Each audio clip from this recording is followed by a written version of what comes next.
Bone is living tissue. Bone building is far from complete when a baby is born.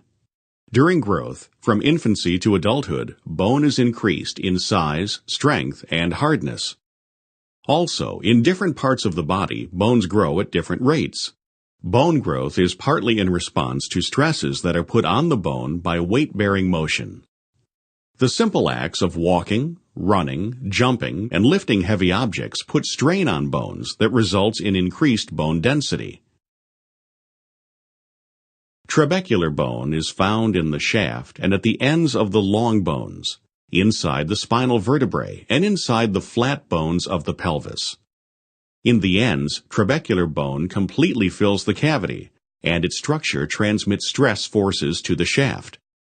Trabecular bone forms an internal scaffolding network for bone. The trusses and arches found within the trabecular bone provide for the great strength of bone and yet surprising lightness.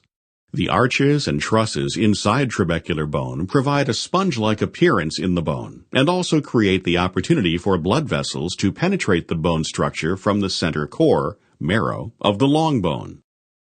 Bone remodeling is such a thorough process that one's entire bone structure is replaced approximately every 10 years.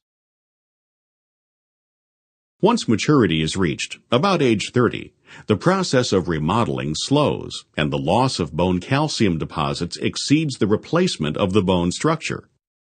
Beyond this point, it is no longer possible to substantially increase bone density. Over time, the density of the arches and trusses diminishes, and the spaces between them become larger. This process leads to a general weakening of the bone structure. It is a very gradual process and requires decades before any noticeable bone weakness appears. Osteoporosis is the end result of the erosion of the arches and trusses. Osteoporotic bone has much larger spaces between the arches and trusses and is significantly weaker than normal bone. Therefore, it is more prone to fracture. This condition is responsible for many injuries related to falls in elderly people. Women are more susceptible to osteoporosis than men. This is probably related to hormonal influence on bone growth and calcification. Also, dietary intake of calcium and other nutrients, including protein, phosphorus, vitamin A, vitamin D, vitamin K, magnesium, zinc, and copper will influence bone density, in that deficiencies will cause decreases. Finally, genetics have an influence on bone density.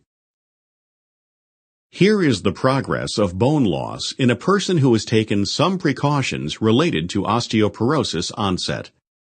Note that as the aging process continues, the rate of erosion of the trabecular structure has slowed, and the end result at age 70 is bone that is stronger and denser than a bone with severe osteoporosis. Strategies for preventing osteoporosis are different for young women and older women. Young women should be sure to meet their needs for calcium, vitamin D, and other nutrients. Physical activity of a weight-bearing nature is also important to maintain bone mass. In postmenopausal women, estrogens, estrogen receptor modulators, and calcitonin can slow bone turnover by binding to bone receptors. Calcium supplementation and regular exercise, especially weight-bearing and resistance activities, are important strategies for older people. Finally, since both tobacco smoking and alcohol consumption have negative effects on bone growth, these behaviors should be avoided for healthy bones.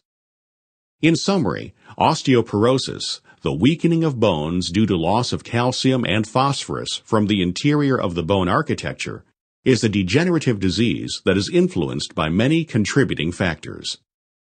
Health-promoting interventions such as adequate nutrition and physical activity, and medical interventions such as prescription medications designed to limit progress of osteoporosis, coupled with positive behaviors such as not smoking or using alcohol excessively, can forestall the onset and severity of osteoporosis.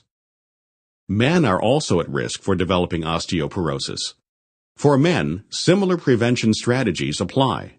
These include adequate calcium, vitamin D, and other nutrients, physical activity of a weight-bearing nature, and avoidance of behaviors like smoking and excessive alcohol consumption.